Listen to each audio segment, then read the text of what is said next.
Jostein Gaarder, Sophie's World.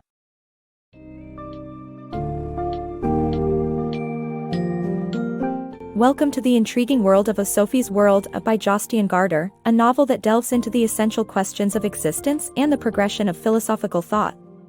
Beginning with enigmatic letters that pose profound inquiries like "Who are you?" and "Where does the world come from?" this narrative invites readers on a captivating journey through the history of philosophy. From ancient mythologies and early Greek thinkers to the seminal ideas of Socrates, Plato, and Aristotle, Sophie Amundsen, the curious protagonist, explores how our understanding of reality has evolved. As you navigate through the eras, from the Middle Ages to the Enlightenment and beyond, this summary simplifies the complex evolution of philosophical ideas, ensuring that each insight is accessible and engaging. Prepare to unravel the fabric of reality and question the essence of existence as Sophie embarks on a quest for knowledge and understanding.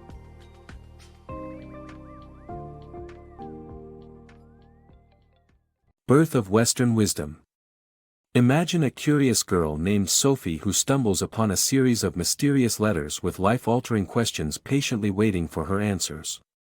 An envelope arrives with three simple but profound words: "Who are you?" Shortly after, another message asks, "Where does the world come from?"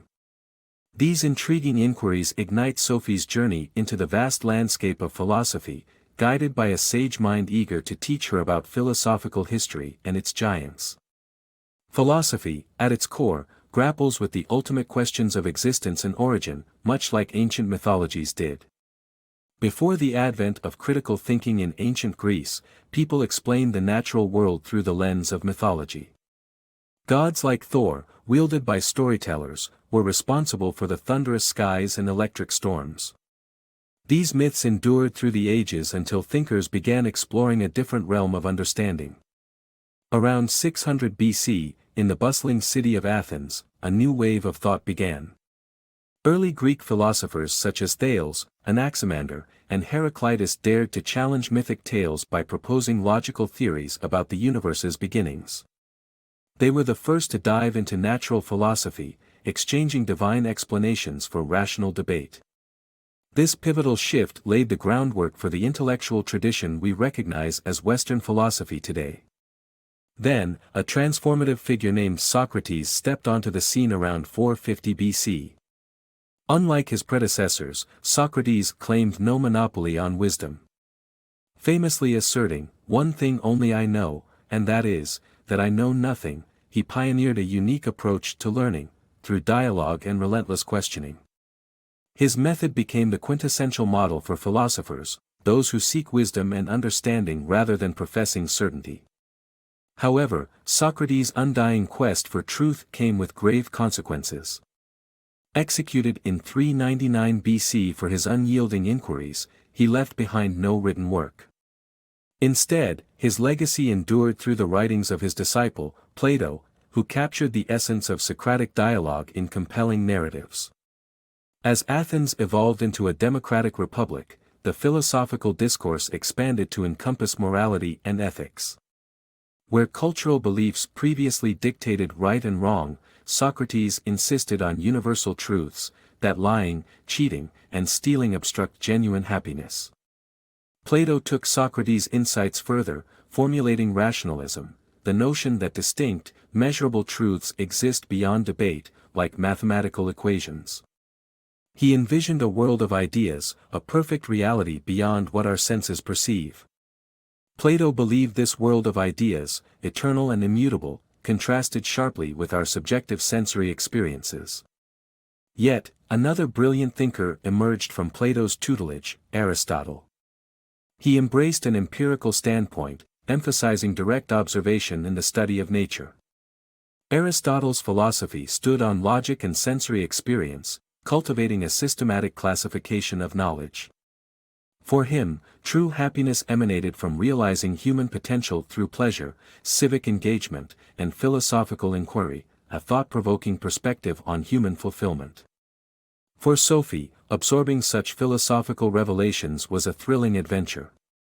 Her quest led her to an enigmatic philosopher named Alberto Knox living in an isolated cottage. But was Alberto a true part of her reality, or another layer in the philosophical tapestry she's exploring? This intriguing mystery lingers, intertwined with Sophie's ongoing philosophical dialogue, awaiting unraveling in the chapters to come. Philosophical Journeys Unveiled. Alberto Knox guided Sophie on a journey through the intricate history of philosophy, navigating the European eras of Christianity's rise during the Middle Ages and the Renaissance's intellectual revival. The Hellenistic era followed the great minds of Plato and Aristotle, spreading Greek culture wildly under the conquests of Alexander the Great. During this time, philosophy leaned increasingly toward ethics and spiritual serenity, subtly weaving itself with religion.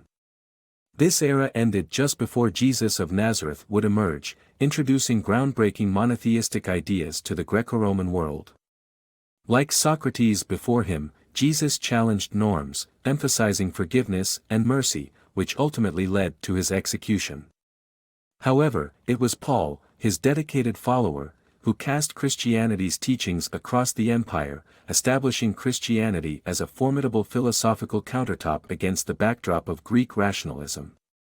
As centuries rolled by, Christianity solidified into an almost unquestionable truth, its dominance lasting well into the Renaissance.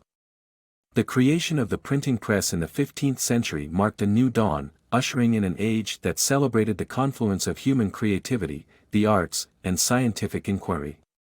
Figures like Copernicus exemplified the Renaissance spirit, courageously challenging the medieval view by placing the sun at the center of the universe. Scientific observation and empirical evidence began to offer new ways of understanding the world. This gave rise to materialism, which proposed that everything in existence was measurable and knowable.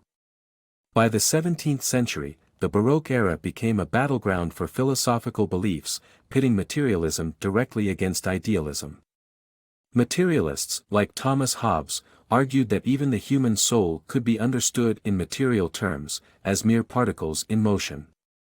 In stark contrast, René Descartes championed rationalism, famously prioritizing thought with his declaration, "I think, therefore I am." John Locke, an influential empiricist, emphasized the significance of sensory experiences in shaping our understanding. Meanwhile, Baroque thinker Baruch Spinoza offered a unifying view, equating God with nature's immutable laws, suggesting that divinity pervades all existence without orchestrating it. As the era unfolded, Sophie grappled with these challenging concepts, particularly struggling with the provocative ideas of George Berkeley. Born in the late 17th century, Berkeley posited that the material world, as perceived by our senses, might not exist independently of the mind. His notion that our perceptions, deriving from God, could be unreliable led him to question the very nature of reality. Such thoughts stirred strange phenomena around Sophie and Alberto, who began to experience their world disintegrating. They uncovered a startling truth: they were fictional creations within a father's story for his daughter. Despite the oddity of Berkeley's proposition, for Sophie, it resonated with a truth that was eerily real.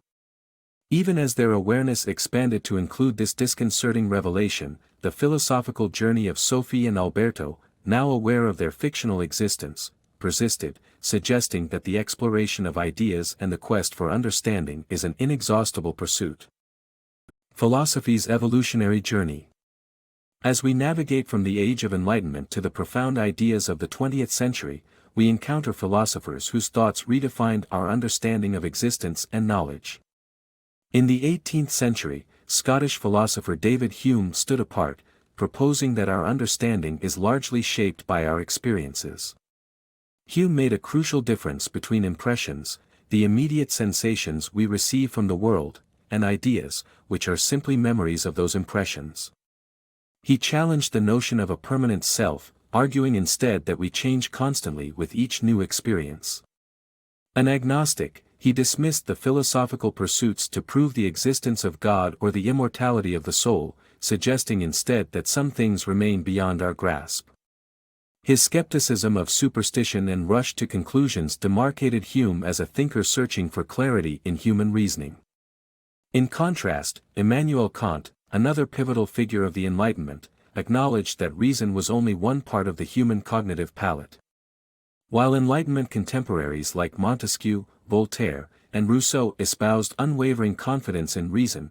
Kant recognized the influence of human emotions and the subjective nature of experience. Kant's philosophical quest for a universal ethic led to his concept of the categorical imperative, which urges us to act only in ways we'd want to be universal law. Advancing into the 19th century, the Romantic era embraced more subjective truths, as exemplified by German philosopher Georg Wilhelm Friedrich Hegel. Hegel argued against Kant's universalism, instead situating truth within the context of the era and society it emerged from. He highlighted the roles of family, society, and state, thus setting the stage for community over the individual. Conversely, Søren Kierkegaard, the Danish philosopher, placed the individual at the heart of philosophical inquiry, rejecting the generalizations of human nature. Kierkegaard's philosophy emphasized personal choice in existence, breaking down life experiences into three stages: aesthetic, ethical, and religious. Unlike Hume, Kierkegaard passionately explored faith, bridging philosophical ruminations with existentialist thought.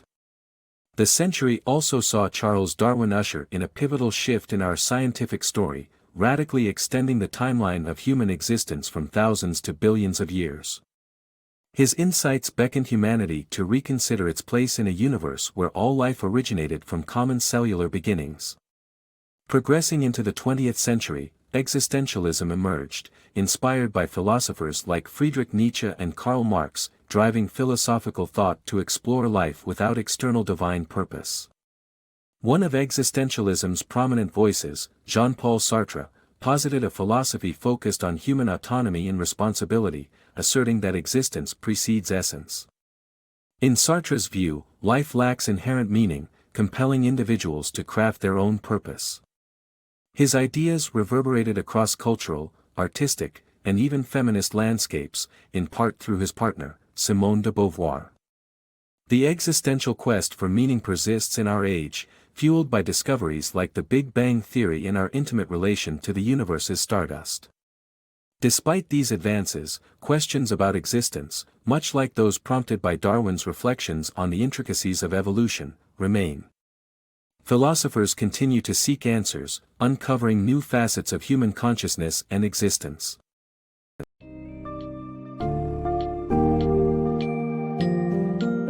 As we reach the end of Sophie's world, we step back to appreciate the sweeping tapestry of philosophical thought woven throughout history. The journey from ancient myth to modern existentialism reveals a relentless quest for understanding that has shaped human consciousness.